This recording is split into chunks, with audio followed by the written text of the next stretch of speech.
2200 वर्षापूर्वीचं जग डोळ्यासमोर उभं राहतंय असं एखादं ठिकाण तुम्ही पाहिलं आहे का, जिथे भिक्षू ध्यानधारणा करत होते, व्यापारी ये-जा करत होते आणि आज आपण त्या शांततेच्या शोधात आलो आहोत.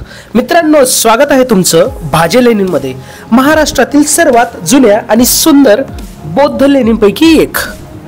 त्याचं स्थान बघायला जर गेलं तर भाजे लेणी ही मलवडी गावाजवळ आहे बघा.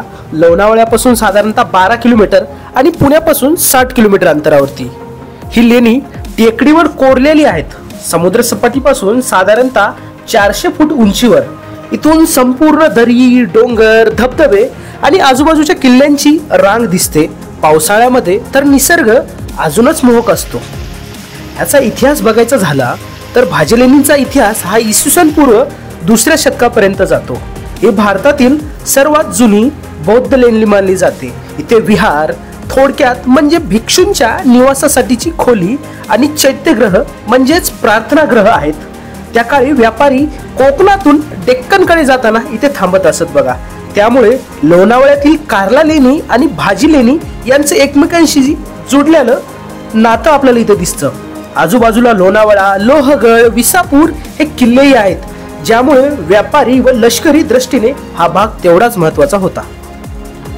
शिल्पकला आणि वास्तुकला आपण थोडक्यात बघूया बघा. जे तुम्हाला कॅमेऱ्यामध्ये मुख्य चैत्यगृह दिसतंय, घोड्यांच्या नालासारखं प्रवेशद्वार आणि लाकडी छतावरील पट्ट्या अजूनही मूळच्या आहेत. म्हणजे जवळजवळ 2000 वर्षापासूनच्या त्या जपल्या गेल्या आहेत. इथे एकूण 22 लेणी आहेत. त्यात साध्या भिक्षूंच्या खोल्या म्हणजेच विहार आहेत, पण मुख्य आकर्षण म्हणजे मोठं चैत्यगृह आणि त्यात असलेले स्तूप. बौद्ध उपासनेचं एक केंद्रच म्हणावं लागेल. याशिवाय सूर्यदेव आणि इंद्रदेव यांच्याही मूर्ती दिसतात. यावरून बौद्ध आणि वैदिक परंपरा एकत्र नांदत होत्या हे आपल्याला इथे समजतं बघा. पण इथली एक गुपित गोष्ट तुम्हाला माहिती आहे का? इथे असलेले 14 स्तूप हे त्या भिक्षूंना समर्पित आहेत, जे ते इथे साधना करून गेलेले आहेत. म्हणजेच प्रत्येक स्तूप म्हणजे जणू 2000 वर्ष जुनी समाधी आहे. आणि अजून एक जादू तुम्हाला माहिती आहे का? जर तुम्ही चैत्यगृहात उभं राहून बोललात तर आवाज प्रतिध्वनी होतो. त्या काळात वास्तुशिल्प अशा पद्धतीनं बांधली जायची बघा की भिक्षूंच्या मंत्रांचा आवाज गुंजत राहावा. आजही तीच अनुभूती आपल्याला मिळते. आता इथे कसं यायचं, भाजे लेणीला कसं पोहोचायचं? पुण्यापासून 60 किलोमीटर अंतरावरती म्हणजे 1.5 तास गाडीने आणि मुंबईपासून 100 किलोमीटर म्हणजे 2.5 तास. सर्वात जवळचं रेल्वे स्टेशन म्हणजे मळवली, फक्त 2 किलोमीटर अंतरावर. तिथून 15 ते 20 मिनिटांचा छोटा ट्रेक करून वर जाता येतं. आणि हे पाहण्याचा सर्वात बेस्ट सीझन कोणता असेल? पावसाळा, जून ते सप्टेंबर पर्यंत हा सर्वात सुंदर काळ. धबधबे, हिरवळ, धुकं आणि लेणीचं सौंदर्य एकदम दुप्पट होतं बघा. हिवाळ्यात थंडावा छान असतो. उन्हाळ्यात मात्र सकाळी किंवा संध्याकाळी जाणे योग्य, कारण उन्हाळ्यात खूप ऊन असतं. बौद्ध धर्मियांसाठी भाजे एक साधना व शिक्षण केंद्र होतं, पण स्थानिकांसाठी याचं दुसरं महत्त्वही आहे. जवळच लोहगड, विसापूर हे किल्ले आहेत, जे छत्रपती शिवाजी महाराज आणि नंतर पेशवे यांच्या ताब्यात होते.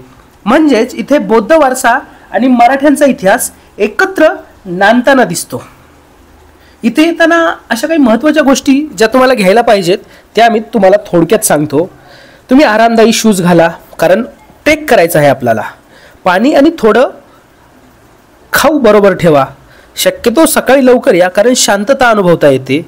आणि हो, कृपया प्लास्टिकचा कचरा इथे नका टाकू. तर मित्रांनो, तुम्हाला भाजी लेणी म्हणजे फक्त दगड कोरलेली गुहा नाही, तर एक टाइम मशीन आहे. 2200 वर्षाचा इतिहास आहे. धर्म, निसर्ग सगळं आपल्याला इथे एकत्र अनुभवता येतं. लोणावळा म्हटलं की आपण फक्त चिक्की आणि धबधबे बघतो, पण पुढच्या वेळी ही टेकडी चढा, लेणींमध्ये पावलं टाका आणि त्या शांततेला कान द्या. मी मोतीराम दुधाटे देतो निरोप. भेटूया पुढच्या प्रवासामध्ये. तोपर्यंत जय हिंद, जय महाराष्ट्र.